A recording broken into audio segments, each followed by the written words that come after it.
Welcome to MS Craftshop. Smaller projects such as the recently made Pours folio album with unusual dimensions of 13.5 by 13.5 centimeters are relaxing and enjoyable. However, there is a drawback: many scraps are left behind. What should be done with them? It's a shame to toss them, so they usually fill our drawers. Today, I invite you to a quick tutorial on using scraps to make simple greeting cards. We'll create 2 cards, starting with a cool shaker card. I adjusted the size of the card to match the size of the die I used.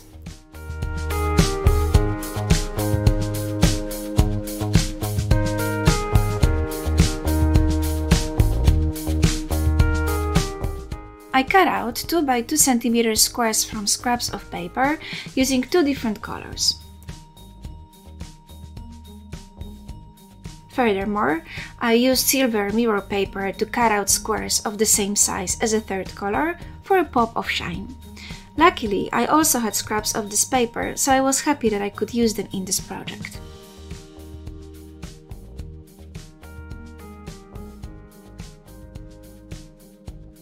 Then I glued them to the white paper in an alternating pattern, but the silver paper was next to the colored paper each time.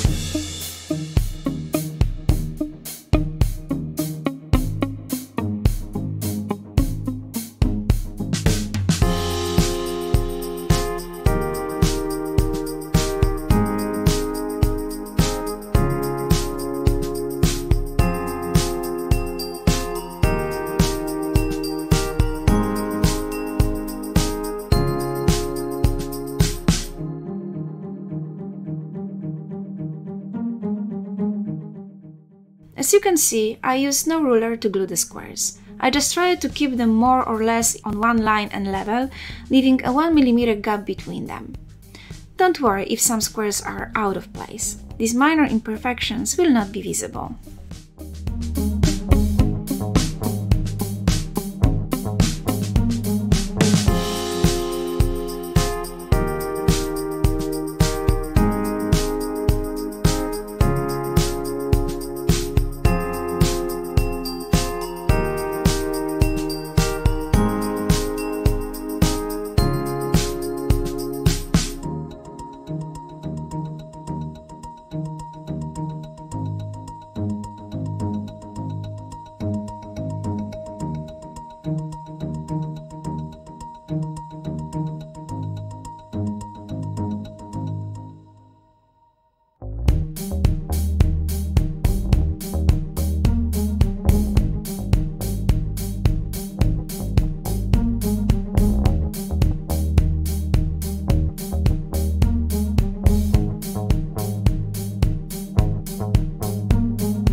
can use transparent foil, generally used for shaker boxes, instead of vellum translucent tracing paper. However, I wanted to reduce the intensity of the silver shine and leave it more visible on the sides.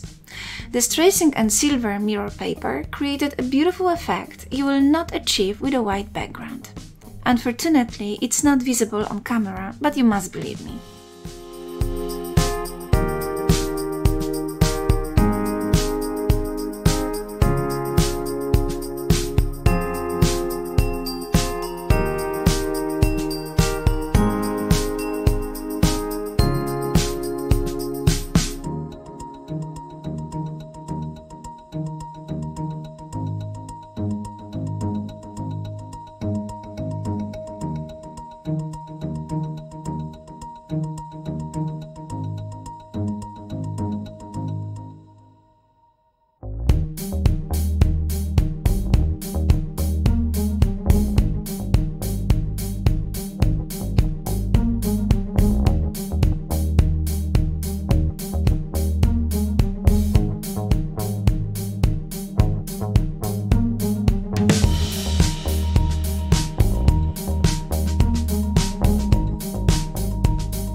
So, I wanted to make this simple card with a shaker.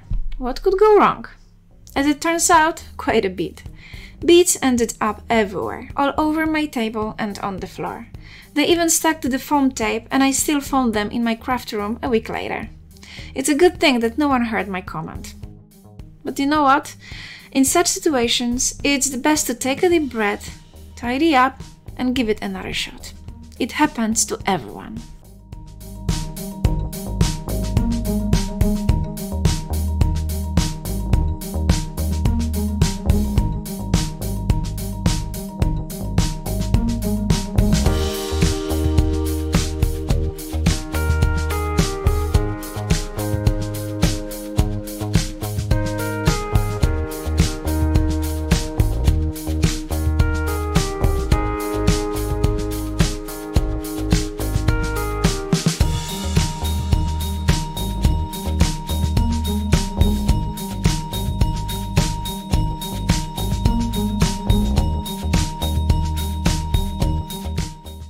Mission completed. Now we can laugh and enjoy the rest of the project.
Fortunately, creating the second card was simple and I completed the project without any unexpected issues. Have you ever had a similar experience? You know, like accidentally gluing something upside down, forgetting about a step, or anything else funny? I love to hear about it, so feel free to share your story in the comments. Thank you for watching. I also invite you to watch the second part of the video, where I will demonstrate other card making ideas on using scraps. See you soon!